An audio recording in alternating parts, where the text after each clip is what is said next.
যেই বাপ এই বাচ্চাটা লালন পালন করেছে ওই শিক্ষকের জীবন ধন্য, যেই শিক্ষক তাকে ঘুমের দোয়াটা শিক্ষা দিয়েছে।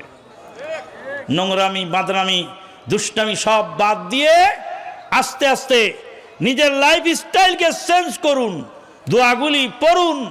এই যে ঘুমের দোয়া, এই দোয়ার অর্থটা কি জানেন? আল্লাহুম্মা বিসমিকা আমুতু ওয়া আহিয়া।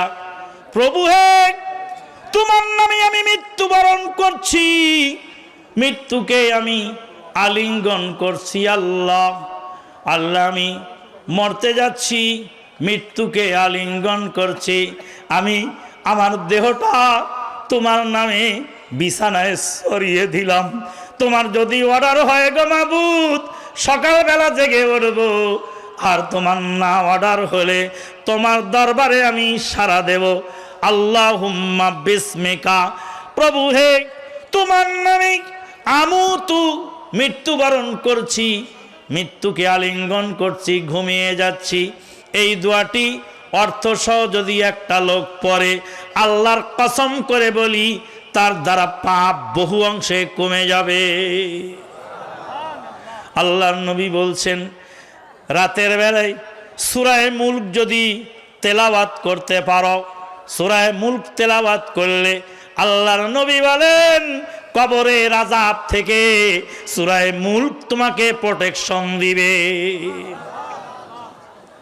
দোয়া তো পড়ি না, প্রত্যেকের বাড়িতে নামাজ শিক্ষা বই আছে, নুরানি নামের শিক্ষা, খাব নামা, ফাল নামা, অমুক নামা, তমক নামা, নিয়ত, তারপরে দরুদে মাহি, দরুদে লাখি, দরুদে হাজারি, দরুদে নারিয়া, দরুদে নুরিয়া, দরুদে তুনাজিনা, নাদে আলী, সেহেল কাপ, আরো কত হাবি যাবি যারা একটারও দলিল কোরআন হাদিসে নেই।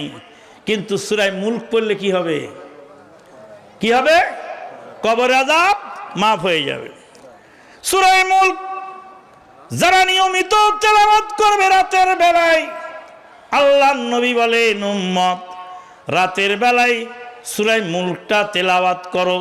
সূরা মুলকটা তেলাওয়াত করলে কবরের আযাব থেকে তোমাকে প্রোটেকশন দেবে। কবরের আযাবের ফেরেশতা হবে সূরা মুলক তাকে বাধা দিয়ে তাকে কবর থেকে ফিরায় দিবে। আল্লাহর বান্দাকে শাস্তি দেওয়া চলবে না। আল্লাহর ঘোষণা অনুযায়ী সূরা মুলক পড়েছিল, অতএব তাকে কোনোভাবেই শাস্তি দেওয়া চলবে না। আমার প্রথমা স্ত্রী মারা গেলেন, রাত্রে শুয়ে শুয়ে, যেই কয়দিন মৃত্যুর আগে কিভাবে তার ভিতরে পরিবর্তন এলো, সে বলছে আমি তো আর বাঁচবো না বেশি দিন। প্রতি রাতে সূরা মুলক তেলাওয়াত না করে ঘুমায় না। ভাইয়ের আমার, আল্লাহ রাব্বুল আলামিন বললেন আল্লাযী খালাকাল মাউতা ওয়াল হায়াত লিয়াবলুয়াকুম আইয়ুকুম আহসানু আমালা ওয়া হুয়াল আজিজুল গফুর। যিনি মৌত সৃষ্টি করেছেন আর হায়াত সৃষ্টি করেছেন, লিয়াবলুয়াকুম তোমাদেরকে পরীক্ষা করার জন্য, আইয়ুকুম আহসানু আমালা কে আছে উত্তম আমলকারী। কে আছে কি আমলকারী? উত্তম আমলকারী। আল্লাহ বলেন নাই লিয়াবলুয়াকুম আইয়ুকুম আকসারু আমালা, লিয়াবলুয়াকুম আইয়ুকুম আকসারু আমালা, তোমাদের মধ্যে আমল বেশি কে করেছে আল্লাহ তা দেখবেন না। আল্লাহ বলছেন লিয়াবলুয়াকুম আইয়ুকুম আহসানু আমালা, তোমাদের মধ্যে উত্তম সেই ব্যক্তি যে ব্যক্তি উত্তম আমল করেছে। বেশি আমল করেই জান্নাত পাওয়া যাবে না। আমল যদি অল্প হয় আর যদি সেটা নবীর তরিকা অনুযায়ী হয়, অবশ্যই সেটা পরকালের নাজাত দিতে পারে। আপনারা বুখারীর হাদিসে শুনেছেন যে একজন দেহ ব্যবসায়ী মহিলা তৃষ্ণার্ত কুকুরছানাকে পানি পান করিয়েছিল, আর সেই ওসিলায় আল্লাহ পাক তাকে জান্নাত দিয়েছিলেন। দেহ ব্যবসায়ী মহিলা জান্নাত পেয়েছিলেন কি আমল করে? তৃষ্ণার্ত কুকুরছানাকে পানি পান করিয়ে। বুখারীতে লম্বা হাদিস, আপনারা বহুবার শুনেছেন।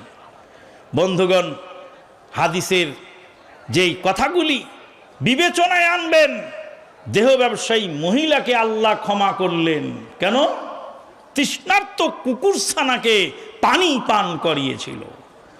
আপনার আমল যদি আল্লাহর দরবারে কবুল হয় তাহলে আলহামদুলিল্লাহ, আর যদি কবুল না হয় তাহলে এত তাড়াহুড়া হুড়ো পাড়া করে এত বেশি ইবাদত করে কোনো মূল্য হবে না। এক শ্রেণীর লোক এই যে সালাত আদায় করে রমাদান মাসে, খালি পড়তেই আছে, কি যে পড়ে তা ভালো করে বোঝা যায় না। আল্লাহ পাক হাসরের ময়দানে বলবেন, দুনিয়াতে যেভাবে পড়েছিলে আজকেও সেইভাবে কোরআন পড়ে আমাকে শোনাও। হাসরের ময়দানে আল্লাহ বান্দাকে ডেকে বলবেন, বান্দা আমার সামনে দাঁড়িয়ে আজকে আমাকে কোরআন শোনাও। আমি আল্লাহ বান্দার মুখে, মাটির মানুষের মুখে কোরআন শুনতে চাই। বান্দা কাঁদতে থাকবেন, বলবেন, আল্লাহ কোরআন তেলাওয়াত আমি আপনার সামনে কিভাবে করব? কোরআন তো আপনার কালাম। আল্লাহ বলবেন, বান্দা তুমি দুনিয়াতে কোরআন তেলাওয়াত করতে, আমি শুনতাম। কোরআন তেলাওয়াত শুনে আমি আল্লাহ খুব খুশি হতাম। হাসরের ময়দানে বান্দা আমাকে কোরআন শোনাও। বলে কিভাবে কোরআন পড়ব? আল্লাহ বলবেন, ইকরা ওয়ারতাকে ওয়ারাত্তিলহু কামা কুনতা তুরাত্তিলহু ফিদ দুনিয়া। বান্দা দুনিয়াতে তারতিলের সঙ্গে যেইভাবে কোরআন তেলাওয়াত করেছিলে, আমি আল্লাহ হাসরের ময়দানে তোমার কাছে কোরআন শুনতে চাই। আমাকে আজকে তুমি ওইভাবে কোরআন শোনাও। আল্লাহর সামনে রেল হাফেজরা কিভাবে শোনাবে? যেইভাবে দুনিয়া রেলগাড়ির মতো পড়েছিল ওইভাবে শোনাবে। আল্লাহ বলেন, ওয়ারাত্তিলহু কামা কুনতা তুরাত্তিলহু ফিদ দুনিয়া। বান্দা সুন্দরভাবে কোরআন তেলাওয়াত করেছিলে, ওইভাবে আমাকে শোনাও। হাদিসে আসছে একটি করে আয়াত। এ বাবা, স্টেজে গল্প করেন না প্লিজ। স্টেজে যারা গল্প করার দরকার জরুরি থাকলে একটু বাইরে যায় করেন, কথা শেষ করে আসেন। জাযাকাল্লাহ খায়ের। কোরআনের আলোচনা হচ্ছে। আল্লাহ রাব্বুল আলামিন বলবেন, একটি করে আয়াত শোনাও, এক মানজিল করে উপরে উঠে যাও। একটি করে আয়াত এই আল্লাহর কালামের বাহকেরা শোনাবেন, আর এক মানজিল করে উপরে উঠবেন। উঠতে উঠতে আল্লাহ রাব্বুল আলামিন বলবেন, যতটা আয়াত পড়েছো তত মানজিল উপরে উঠেছ। এই পুরা বিল্ডিংটা তোমাকে প্রতিটা আয়াতের বিনিময়ে একটা করে তালা দেওয়া হয়েছে। যতটি আয়াত শোনাতে পেরেছ গো, ততটি তালা তোমাকে দান করা হলো। কোরআন পড়ি না আমরা কি পড়ি? আমরা আমাদের মসজিদগুলিতে বহু রকমের বই পুস্তক পাওয়া যায়, কিন্তু কোরআনের তাফসীর, হাদিসের কিতাব এগুলি খুব কম পাওয়া যায়। বন্ধুগণ, কোরআন তেলাওয়াত করুন, কোরআন পড়ুন, কোরআনের আয়াত পড়ুন। কিছু জানেন না, কুল হুয়াল্লাহ সূরাটাই পড়তে থাকুন। যেটুকু জানেন সেটুকুই পড়েন, যতটুকু জানেন ততটুকুই পড়েন, আর একটুকু পড়ার চেষ্টা করেন। তাহলে আল্লাহ পাক অল্প আমল পছন্দ করবেন যদি আমলটা কোরআন সুন্নাহ ভিত্তিক হয়।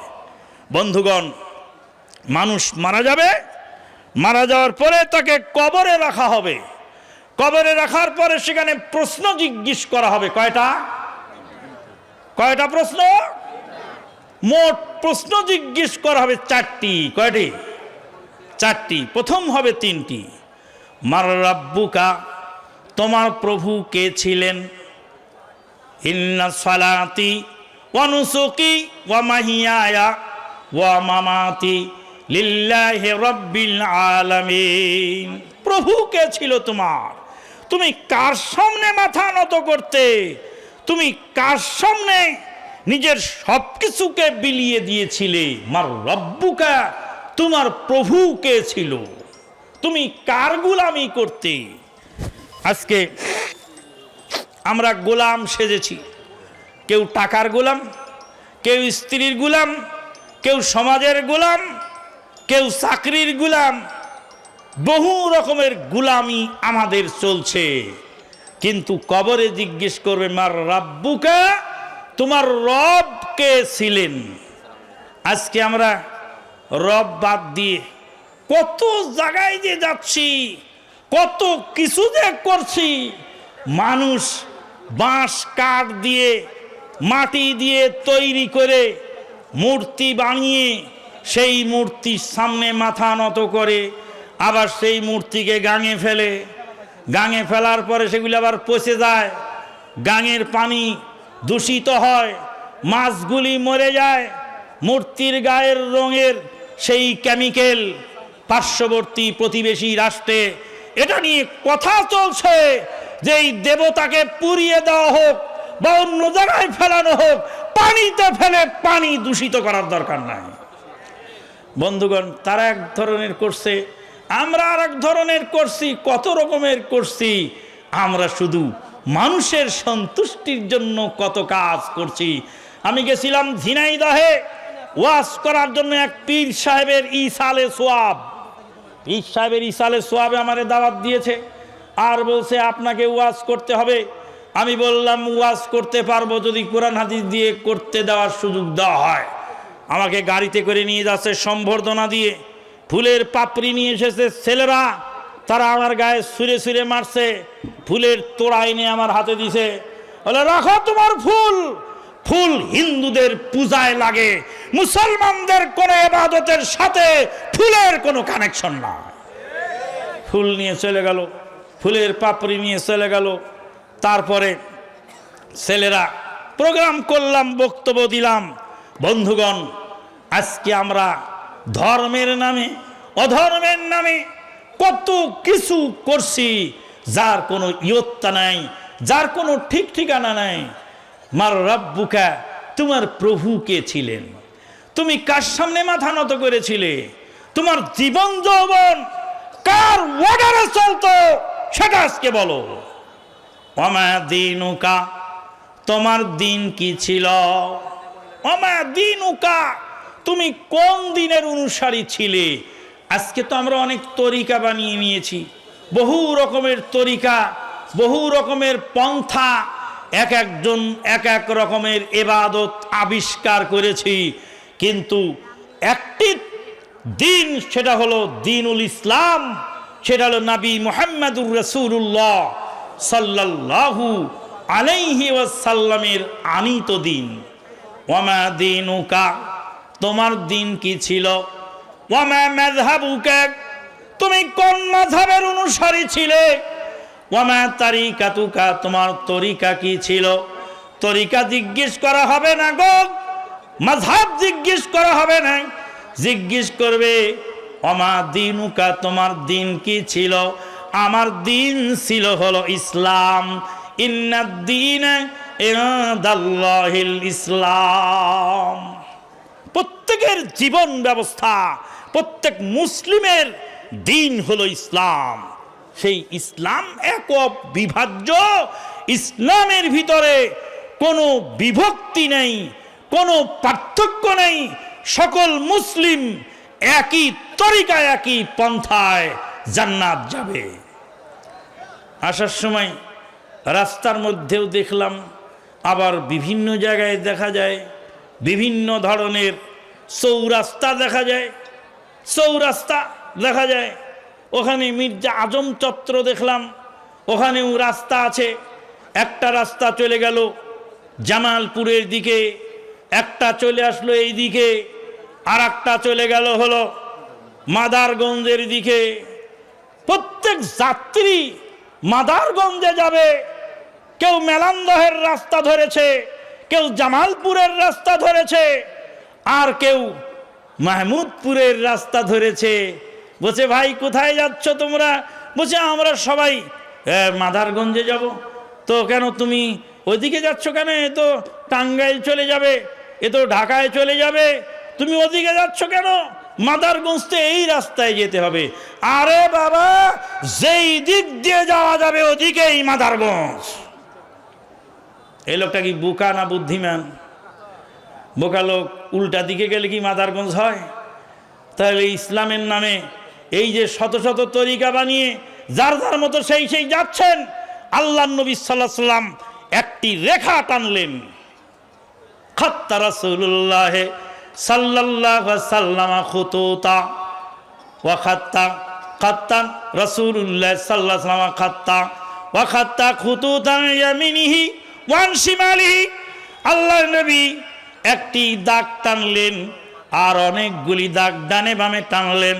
কোরআনের আয়াত পড়লেন, ওয়া আন্না হাযা সিরাতি মুস্তাকিমা, এটাই হলো আমার সরল সোজা পথ। ফাত্তাবিউহু, এটারই অনুসরণ করো। ওয়ালা তাত্তাবিউস সুবুলা, আর একাধিক পথ অনুসরণ করো না। দুনিয়া এক বিন্দু, জান্নাত আর এক বিন্দু। দুনিয়া বিন্দু থেকে জান্নাত বিন্দু পর্যন্ত যেতে গেলে যেই সরল রেখা, সেই সরল রেখার নাম সিরাতুল মুস্তাকিম। জ্যামিতির কায়দায় জ্যামিতির বিদ্যায় সরল রেখা কয়টি হয়?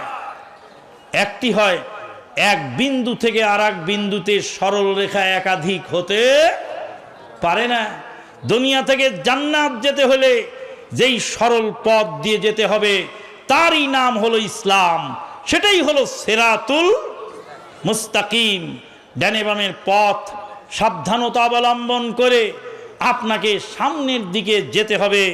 আপনি ভালো করে একটা কথা বুঝার চেষ্টা করেন বন্ধুগণ।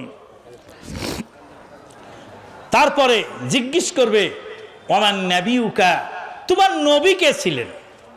তুমি কোন পীরের মুরিদ ছিলে? কোন ইমামের অনুসরণ করতে? কোন তরিকার লোক ছিলে?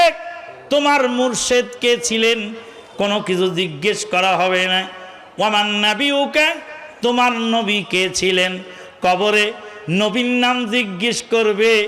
নবীর তরিকায় যারা চলেছে, নবীর পথে যারা জীবন পরিচালনা করেছে, তারা সেখানে গিয়ে সঠিক উত্তর দিতে সক্ষম হবে। নতুচ সঠিক উত্তর দেওয়া তাদের পক্ষে সম্ভব হবে না। আজকে বহু রকমের তরিকা বের হয়েছে। কেউ হিউম হেগেলের তরিকা মানে, কেউ লুমার্টিনের তরিকা মানে, কেউ মিকিয়াভিলির তরিকা মানে, কেউ আব্রাহাম লিঙ্কনের তরিকা মানে, কেউ কার্ল মার্কসের তরিকা মানে, কেউ মাও সেতুংয়ের তরিকা মানে। সব তরিকা ছেড়ে দিয়ে নবীর তরিক ধরো, পঞ্চবারে আল্লাহর ঘরে গিয়ে সালাত পড়ো। বন্ধুগণ, সেই কবরে যে মানুষ দুনিয়াতে যেই পন্থী হয় না কেন, কবরে যাওয়ার পরে বলে ওয়ালা মিল্লাতে রাসূলিল্লাহ। ও বেটা বলো ওয়ালা মিল্লাতে রাসূলিল্লাহ। সারা জীবন তুই কার্ল মার্কসের মার্কসবাদীয় তরিকা মেনেছিস, আজকে মরার পরে মরা লাশটা নবীকে দিচ্ছ। তাই ডক্টর আল্লামা ইকবাল বলেছেন। কে বলেছেন? ডক্টর আল্লামা ইকবাল, ওয়াজাহ মে হম তো নাসারা तमद्दुन में खुनूद ऐसे मुस्लिम के तुझे शर्माए यहूद। इंग्रेज बेशे ख्रिस्टान तोमरा, हिंदू तोमरा ख्रिस्टीते, हिंदू तोमरा ख्रिस्टीते। सैयद तुमरे मोगल तुमरे, তোমরাই আবগান, সবই তো তোমরা, হতে পারোনি শুধু খাঁটি মুসলমান। ডক্টর আল্লামা ইকবাল বলেছেন, মান নাবিউকা, তোমার নবী কে ছিলেন? সারা জীবন নবীর বিরোধিতা করে, নবীর বিপক্ষে কথা বলে, নবীকে গালি দিলে তোমার দুঃখ লাগে না, কিন্তু দুঃখ লাগে তোমার নেতাকে গালি দিলে। সহ্য করতে পারো না, কিন্তু নবীকে গালি দিলে তোমার গায়ে ব্যথা লাগে না। তুমি কেমন জাতের মুসলমান? বন্ধুগণ, মরার পরে কি বলবে? ওয়ালা মিল্লাতে রাসূলিল্লাহ। সারা জীবন এই বডিতে দেহ থাকতে নবীকে চেনো নাই, মরার পরে মরা লাশ নবীকে দিয়ে আসছো, আল্লাহর কসম নবী তোমার লাশ গ্রহণ করবে না। বন্ধুগণ, তাহলে এবার ভাবুন, এবার চিন্তা করে দেখুন আজকে আমরা কোন পথে চলছি। আর এক শ্রেণীর লোক আছে বিভিন্ন ধরনের তরিকার শেষ নাই বাংলাদেশে। একটা তরিকার এক লোকের একটা মানে কুফরি কালাম কিভাবে বলতেছে শুনুন। দুই একটা বলি, শেষ করে দেব, সময় কম। কেরামান কাতেবিন রোজ হাসরের দিন, কেরামান কাতেবিন রোজ হাসরের দিন আল্লাহ তাআলার দরবারে যদি করেন অভিযোগ, আমি বলবো দুনিয়ায় ছিলাম খাজা বাবার লোক। খাজা বাবার লোককে পার হওয়া যাবে? দুনিয়ায় আবুল টিটি আমার চাচা হয় এই বলে রেল স্টেশনের টিকিট বিনে পার হওয়া যেতেও পারে, কিন্তু আমাদের রেলওয়ে পশ্চিমের জিএম অসীম কুমার তালুকদার যেভাবে সাঁড়াশি অভিযান চালাচ্ছে, টিকিট বিহীন যাওয়ার সুযোগ এখন আর নাই। বন্ধুগণ, তো এখন এই বলছে কেরামান কাতিবিন ধরলে আমরা বলবো কার নাম? কেরামান কাতিবিন রোজ হাসরের দিন আল্লাহ তাআলার দরবারে যদি করেন অভিযোগ, বলবো দুনিয়ায় ছিলাম খাজা বাবার লোক। নাউযুবিল্লাহ মিন যালিকা, আস্তাগফিরুল্লাহ। আর এক ভাই তার জবাব লিখেছেন, বলছেন কেরামান কাতিবিন পাইবে যেই দিন, কেরামান কাতিবিন পাইবে যেই দিন, তোরা যারা ছিলি ল্যাংটা বাবার লোক, জুতা পিটাইয়া কবে জাহান্নামে ঢোক। কোনো কারো খাওয়া সেদিন চলবে না। বন্ধুগণ, তাই আসুন আমরা নবীর অধিকারগুলি সংরক্ষণ করি। নবীর অধিকার আমাদের উপর কয়টি? তিনটি। এক নম্বর হলো নবীর আদেশকে পূর্ণাঙ্গ মানতে হবে, নবীর নিষেধকে বর্জন করতে হবে, নবীর আনিত গায়েবী খবরকে নিজের জীবনে ব্রত হিসাবে গ্রহণ করতে হবে। বন্ধুগণ, এই জন্যই শাইখুল ইসলাম ইমাম ইবনে তাইমিয়া রাহিমাহুল্লাহ বলছেন, দুনিয়াতে দুইটি প্রশ্নের উত্তর রেডি করো, পরকালে সব প্রশ্নের উত্তর সহজ হবে। দুনিয়ায় দুইটি প্রশ্নের উত্তর হলো, প্রথম প্রশ্ন মান তাবুদ, ইবাদত কার করবে। দ্বিতীয় প্রশ্ন হলো কাইফা তাবুদ, ইবাদত কিভাবে করবে। বন্ধুগণ, তাই রাসূলুল্লাহ সাল্লাল্লাহু আলাইহি সাল্লামের তরিকা অনুযায়ী নিজের জীবনটা, নিজের সালাত সিয়াম হজ যাকাত ইবাদত বন্দেগী পালন করার চেষ্টা করি। এক শ্রেণীর লোক আছেন যারা নামাজের মধ্যে নবীর তরিকা পূর্ণাঙ্গ মানে, কিন্তু ব্যবহার এত খারাপ যে নবীর তরিকার কথা সেখানে ভুলে যায়। খালি নামাজে জোরে আমিন বলে নবীর তরিকা মানলেই কি হবে? নাকি মুআমালাতে চলায় ফেরায় সব জায়গাতে আল্লাহর নবীর তরিকা ফলো করতে হবে? আল্লাহ পাক আমাদেরকে তৌফিক দান করুন, আল্লাহুম্মা আমিন। আমরা যেন উত্তম আমল করে কবরে যেতে পারি এবং কবরের সবগুলি প্রশ্নের উত্তর দিতে পারি। তিনটা প্রশ্ন, একটা হলো প্রভুকে, তোমার ধর্ম কি, তোমার নবীকে। চতুর্থ নম্বর প্রশ্ন হবে, যখন এগুলি সুন্দর উত্তর দিতে পারবে তখন বলবে কাইফা আরাফতা হাযা, এটা তুমি কি করে জেনেছিলে? তিনি বলবেন কারাতু কিতাব আল্লাহে ওয়া আমানতু বিহি ওয়া সাদ্দাকতুহু, আল্লাহর কিতাব পড়েছিলাম, ঈমান এনেছিলাম, সেটাকে সত্য বলে জেনেছিলাম, তাই আজকে উত্তর দেওয়া সহজ হলো। বন্ধুগণ, ওই সমস্ত লালু ভুলুর কিতাব পড়ে রাস্তায় ওই সমস্ত মানুষের তৈরি করা যেই সমস্ত কিতাব আছে, রেলওয়ে বুক স্টেশনে যার কোনো রেফারেন্স নাই, কোরআন হাদিসের এই দলিল সেখানে নেই, এই সমস্ত পড়ে এগুলি আমল করে পরকালে নাজাত পাওয়া সুদূর পরাহত। আল্লাহ পাক আমাদেরকে তৌফিক দান করুন, আল্লাহুম্মা আমিন। ওয়া আখিরু দাওয়ানা আনিল হামদুলিল্লাহি রাব্বিল আলামিন। সুবহানাকা আল্লাহুম্মা ওয়া বিহামদিক, আশহাদু আল্লা ইলাহা ইল্লা আনতা, আস্তাগফিরুকা ওয়া আতুবু ইলাইক।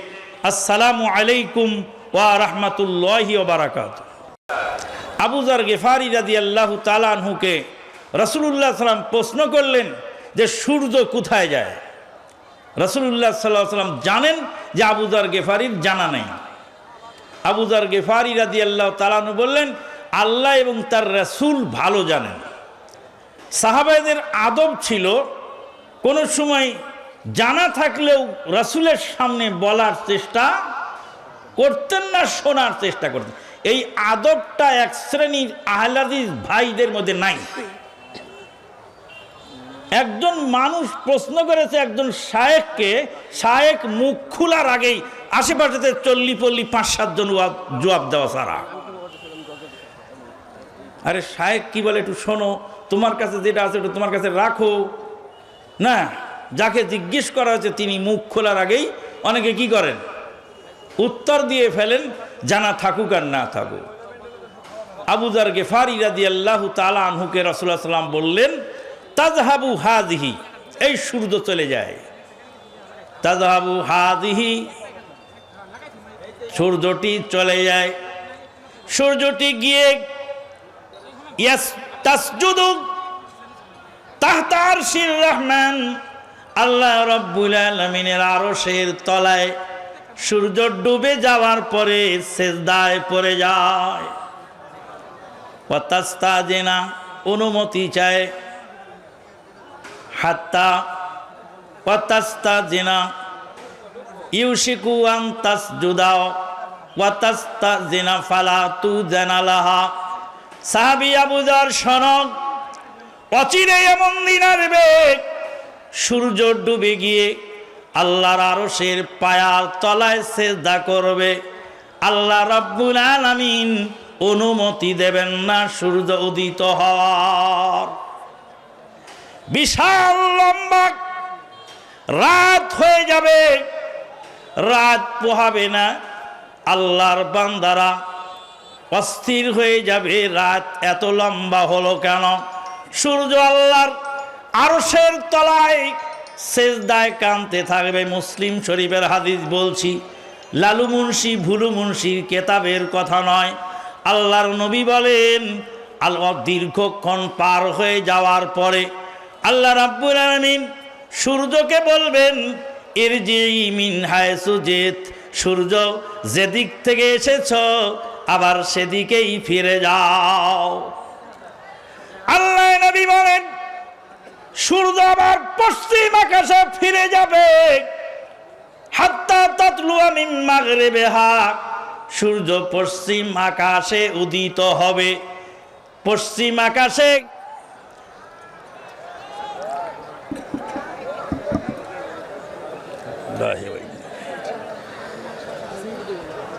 বিদ্যুৎটা সিলিমিনি খেয়েছে।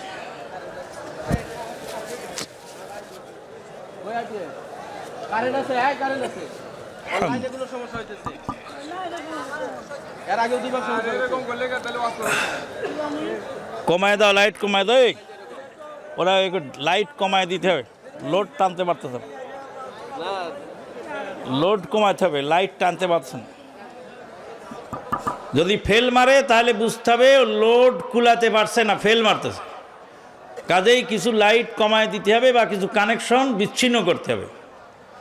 বলছিলাম যে সেই রাত, যেই রাতে সূর্য সেজদায় পড়ে থাকবে, আল্লাহ পাক পূর্ব আকাশে অনুমতি দেবেন না ওঠার, সেই রাত হলো আজকের এই বৃহস্পতিবার।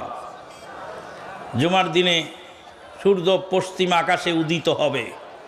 এই জন্য এই বৃহস্পতিবারের রাত আসলেই পশু পাখি যত সৃষ্টিকুল আছে সবাই কেঁদে অস্থির হয়ে যায়, না জানি আজকেই এটা সেই পৃথিবীর শেষ রাত। বন্ধুগণ, কথাগুলি একটু উপলব্ধি করুন। আমাদের দেশের এক শ্রেণীর যুবক, তারা এই বিভিন্ন ধরনের ভেজাল ট্যাবলেট খেয়ে তারা বলছে সৌদি আরবের সাথে একসঙ্গে ঈদ পালন করতে হবে। এরকম আছে কি নেই? আপনাদের এলাকাও আছে, আপনাদের এলাকায়ও আছে যে সৌদি আরবের সাথে ঈদ পালন করতে হবে।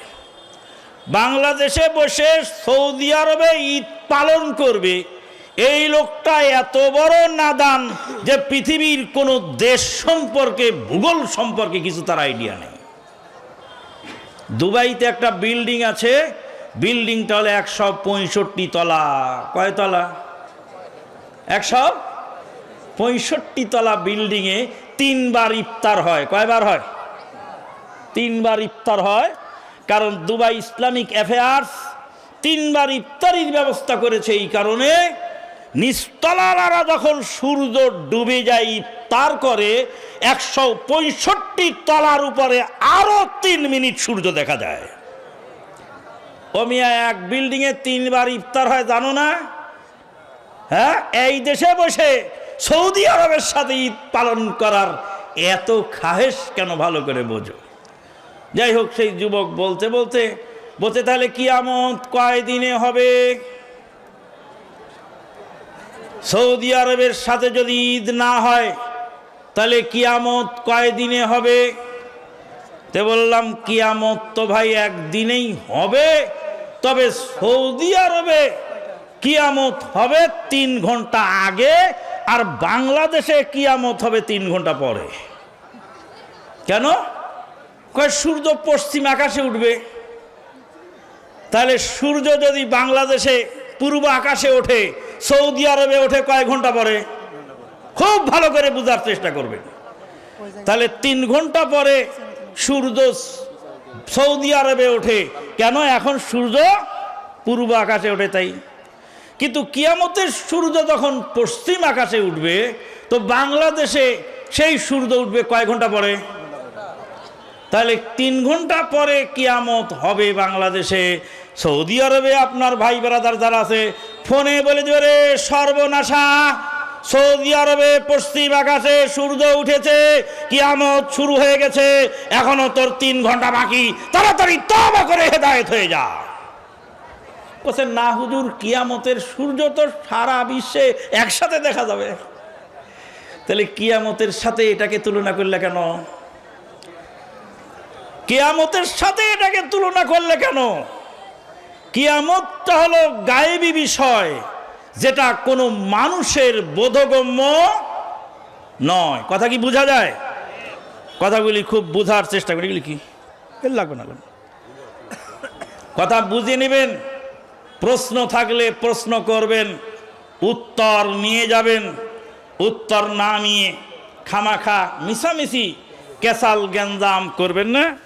জামালপুরের কৃতি সন্তান প্রফেসর জুবাইদুল ইসলাম সাহেব আজকের হলেন সভাপতি, আলহামদুলিল্লাহ।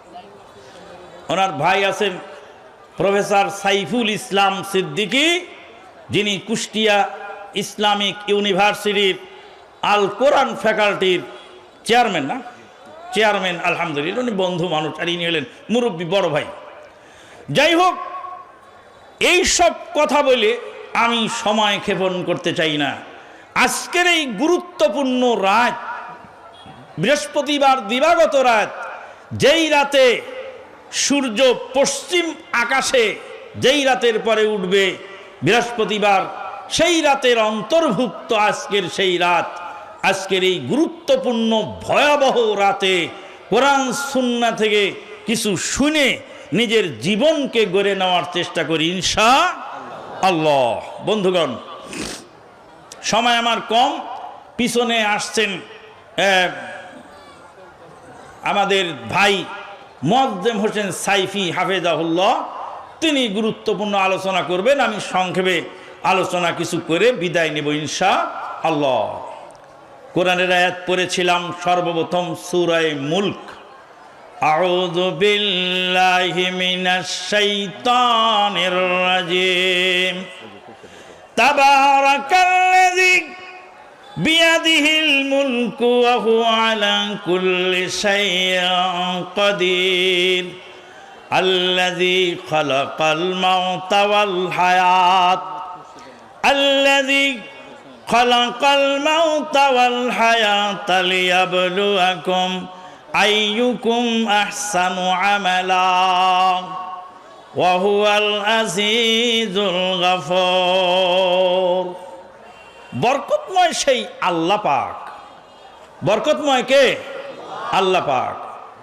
বরকতময় সেই আল্লাহ পাক। তাবারাকাল্লাযী বিয়াদিহিল মুলক, যার হাতে রয়েছে রাজত্ব।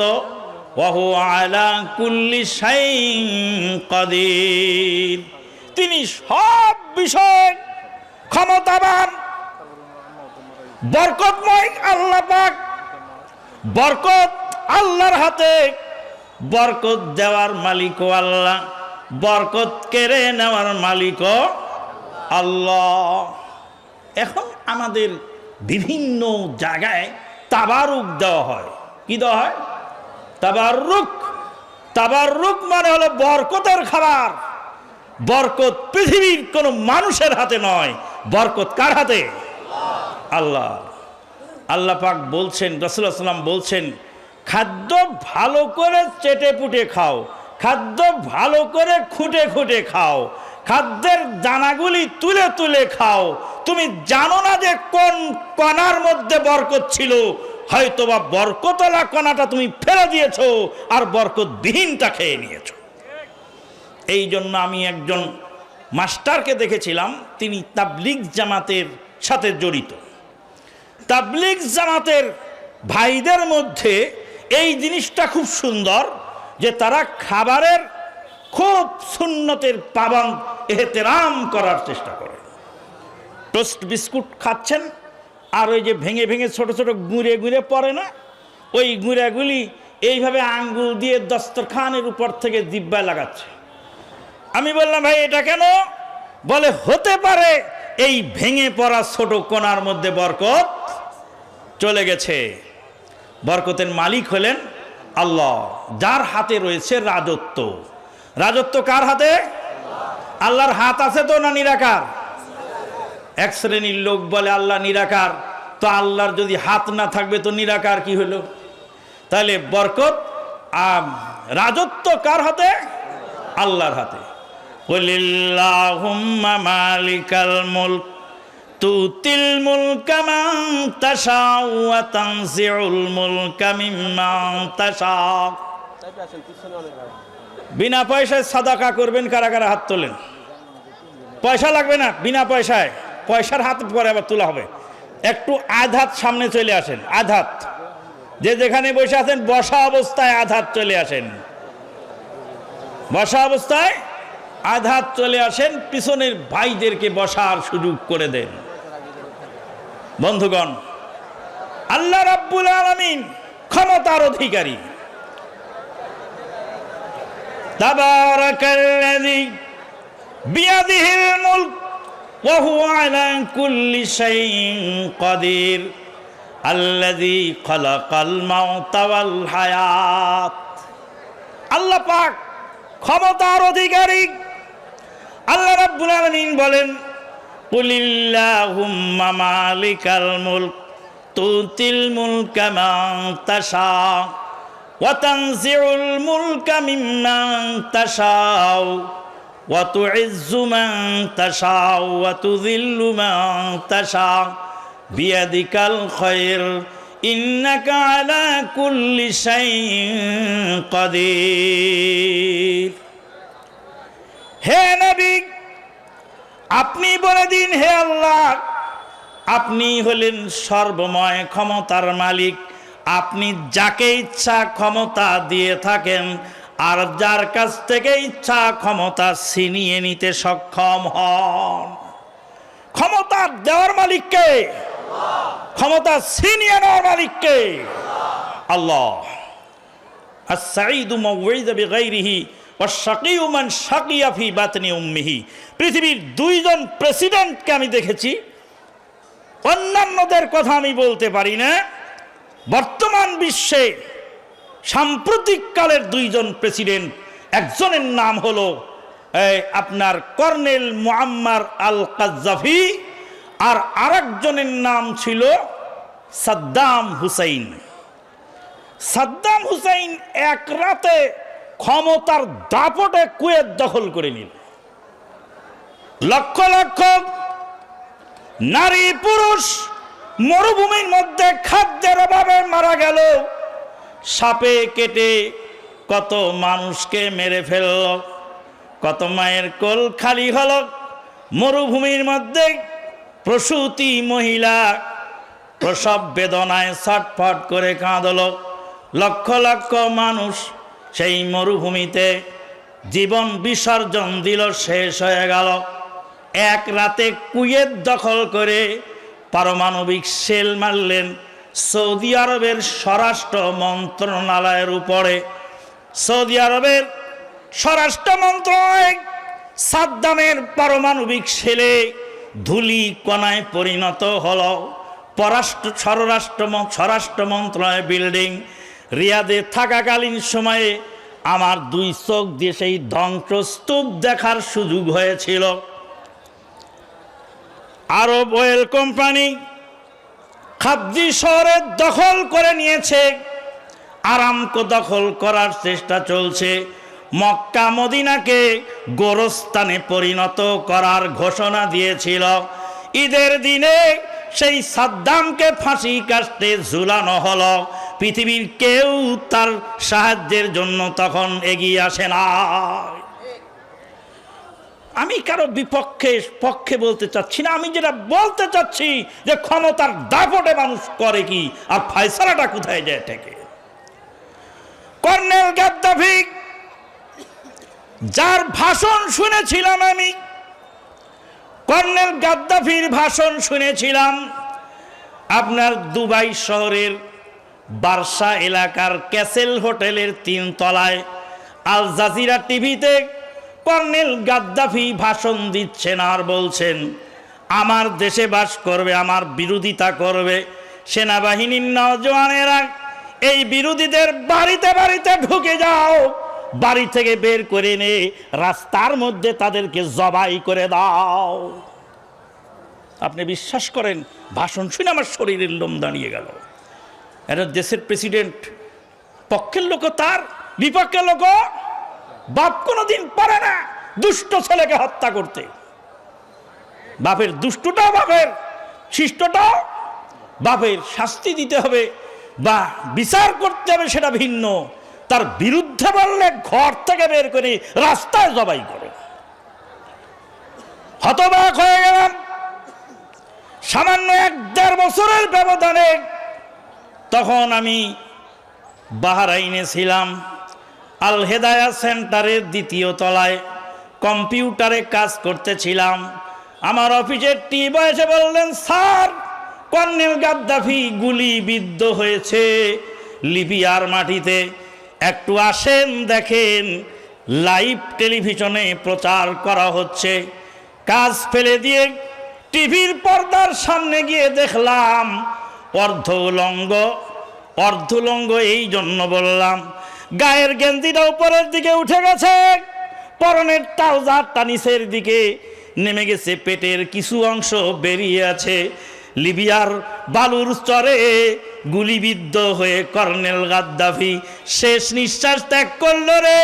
পৃথিবীর কেউ তাকে সাহায্যের জন্য এগিয়ে আসে না। 2 দিন কর্মন্ত্রীগিরি, কেউ পে 2 দিন কর্মন্ত্রীগিরি, পরের মাল করে চুরি, কুই কালাসোর কুই পালাসোর কুই লাখ মন্ত্রী কা সালাসোর, এ দুনিয়া মে সব চোর চোর। কবি কবিতা লিখেছে, আমি কবিতা পড়তেছি। সরি, শুনুন। একটা মসজিদে গেলাম, ইমাম সাহেবকে বললাম বাথরুমের চাবিটা দেন। মসজিদের ইমাম সাহেব 3 বার আমার দিক তাকায়, আবার জিজ্ঞেস করে কোত্থেকে আসছেন, কোথায় যাবেন, কি করেন। আরে বেটা, তুই 1.5 টাকার চাকরি করিস, বাথরুমের চাবিটা দে। বাথরুমের চাবির মালিক হয়ে আজকে এক মসজিদে বলে আসলাম টাঙ্গাইলে, বললাম তোমাদের ইমামকে বলে দিও সালাতের সময় বাথরুম তালা দিয়ে রেখেছে কেন, ওর মধ্যে কত কোটি টাকার সম্পদ আছে জিজ্ঞেস করো। বাথরুমের মধ্যে কয় কোটি টাকার সম্পদ থাকে? বাথরুমের সম্পদ নেই, তালা দিছ কেন? বলবে মানুষ নোংরা করে, নোংরা করলে সুইপার রাখবা, সুইপারের খাদ্যের ব্যবস্থা হবে, সুইপারের কাজের ব্যবস্থা হবে। পথচারীর জন্য বাথরুম যদি খোলা না রাখে তো যাবে কোথায় তারা? আবার ইমামের কাছে চাবি চাই, তিনি 3 বার আমার চেহারার দিক তাকায়। মনে মনে কইলাম যে তুই যদি খাদ্যমন্ত্রী হতি রে মৌলবী, তাহলে দেশের মানুষ একটা খাদ্যের দানা পেত না। আছে না এরকম ইমাম? এক শ্রেণীর ইমাম আছে যারা বলে, যারা জোরে আমিন বলবেন তারা এই মসজিদে আসবেন না। ওরে বাবা, এইটুক ক্ষমতা পায় তোর এত দাপট, তুই যদি খাদ্যমন্ত্রী হতি তাহলে বলতি যে জোরে আমিনওয়ালাদেরকে দেশে একটা গমের দানাও দেওয়া হবে না। ক্ষমতা যার যেখানে আছে সবাই প্রয়োগ করার চেষ্টা করে। পেট্রোল পাম্পে যাবেন, গ্যাস পাম্পে যাবেন, এদিক হাঁটো, এদিক ধরে ভাগো, এই পিছনে হাঁটো। আমি কই দেখছো 1.5 টাকার পাহারাদার কিরকম ব্যবহার করে। একদিন রাতের বেলা ভাই জুবাইদুল ইসলাম সাহেব আর ওই কামারুজ্জামান বিন আব্দুল বারি, ভালো কথা মনে পড়ছে, আপনাদের জামালপুরের বেলুটিয়া কামেল মাদ্রাসার হেড মুহাদ্দিস নাম কি? শায়েখ কামারুজ্জামান বিন আব্দুল বারি হাফেজাহুল্লাহ। ওনার একটা বই আছে, বইটার নাম হলো সারা বিশ্বে একই দিনে ঈদ ও সিয়াম পালনকারীদের ভ্রান্তি বিলাস। বইটা সংগ্রহ করে পড়বেন, ওখান থেকে কিছু শিক্ষণীয় আছে। বলছিলাম যে জুবাইদ ইসলাম স্যার আর ওই কামারুজ্জামান ভাই দুইজন গাড়িতে, আমিও আছি। তো এখন পেট্রোল পাম্পে তো বিরাট লম্বা সিরিয়াল। আমি বললাম যা পরিচয় দেন। তো স্যার জুবাইদ ইসলাম স্যার গেলেন আর কামারুজ্জামান ভাই দুইজন গেলেন। বললাম পরিচয় দিয়ে বলেন যে পিস টিভির আলোচক আমানুল্লাহ মাদানী, উনি গাড়িতে বসা, আর আমরা দুইজন জামালপুরের, আমি আশেক মাহমুদ কলেজের প্রফেসর, আমি ডক্টর জুবাইদুল ইসলাম, আর আমার ভাই কামারুজ্জামান বিন আব্দুল বারি হেড মুহাদ্দিস বেলুটিয়া কামেল মাদ্রাসা। তারপরে গ্যাস দেয় কিনা তারপর দেখেন। আলহামদুলিল্লাহ, সম্মান করলো, সিরিয়াল ছাড়া গ্যাস দিয়ে দিল, আলহামদুলিল্লাহ। বলছিলাম যে ক্ষমতা যার যেখানে যতটুকু আছে সেই সেটাই প্রয়োগ করার চেষ্টা করে। বন্ধুগণ, ক্ষমতা প্রয়োগ হবে সির্ফ আল্লাহর সন্তুষ্টির কাজে, আল্লাহর নাফরমানির কাজে কোনো দাপট দেখানো চলবে না। আল্লাহ রাব্বুল আলামিন বলেন, আল্লাযী খালাকাল মাউতা ওয়াল হায়াতা লিয়াবলুয়াকুম আইয়ুকুম আহসানু আমালা ওয়া হুয়াল আজিজুল গফুর। সে আল্লাহ পাক যিনি মউত সৃষ্টি করেছেন আর হায়াত সৃষ্টি করেছেন, লিয়াবলুয়াকুম আইয়ুকুম আহসানু আমালা, পরীক্ষা করার জন্য তোমাদের মধ্যে উত্তম আমলকারী কে হয়। উত্তম আমলকারী কে, এটা পরীক্ষা করার জন্য তোমাদের জন্য আল্লাহ পাক হায়াত সৃষ্টি করেছেন এবং মউত সৃষ্টি করেছেন। মউত আগে না হায়াত আগে? হায়াত আগে, কিন্তু আল্লাহ শুরু করলেন কোনটা দিয়ে? আল্লাযী খালাকাল মাউতা ওয়াল হায়াত। ইনি মউত সৃষ্টি করেছেন, হায়াত সৃষ্টি করেছেন। কারণ হলো মানুষ আসলে ছিল জড় পদার্থ। আল্লাহ রাব্বুল আলামিন বলেন, কাইফা তাকফুরুনা বিল্লাহি ওয়া কুনতুম আমওয়াতা ফাহিয়াকুম সুম্মা ইউমীতুকুম সুম্মা ইউহয়ীকুম সুম্মা ইলাইহি তুরজাউন। কাইফা তাকফুরুনা বিল্লাহ, কেমন করে তোমরা আল্লাহর নাফরমানি করো। ওয়া কুনতুম আমওয়াতা, তোমরা ছিলে জড় পদার্থ। আল্লাহ পাক জীবন দান করেছেন, তারপরে তোমরা জীবিত হলে।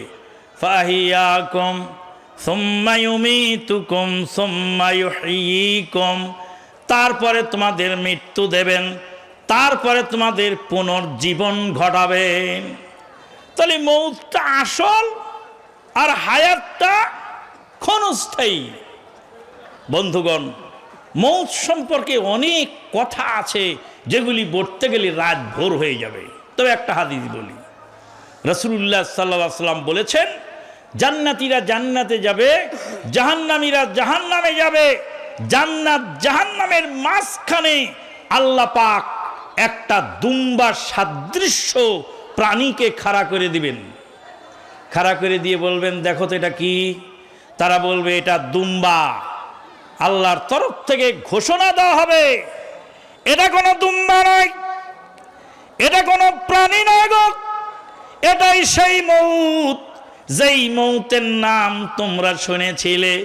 আজকে মৌতটাকে জবাই করা হলো, তোমাদের আর কোনো দিন মৌত হবে না।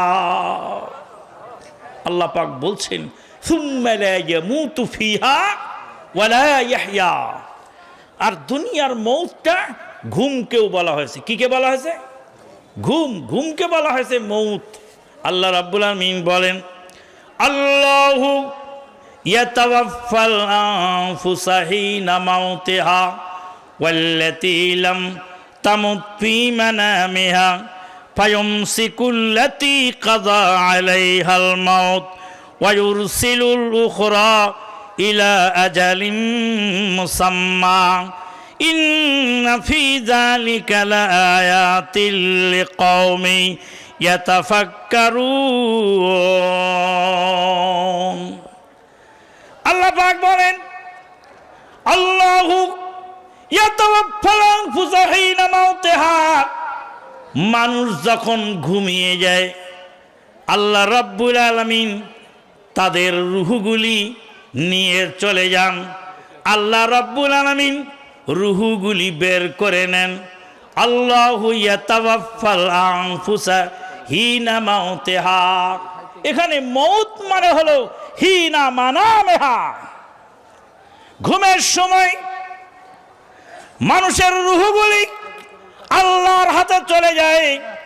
আল্লাহ রাব্বুল আলামিন বলেন ফায়ুমসিকুল্লাতী কাযা আলাইহাল মাউত।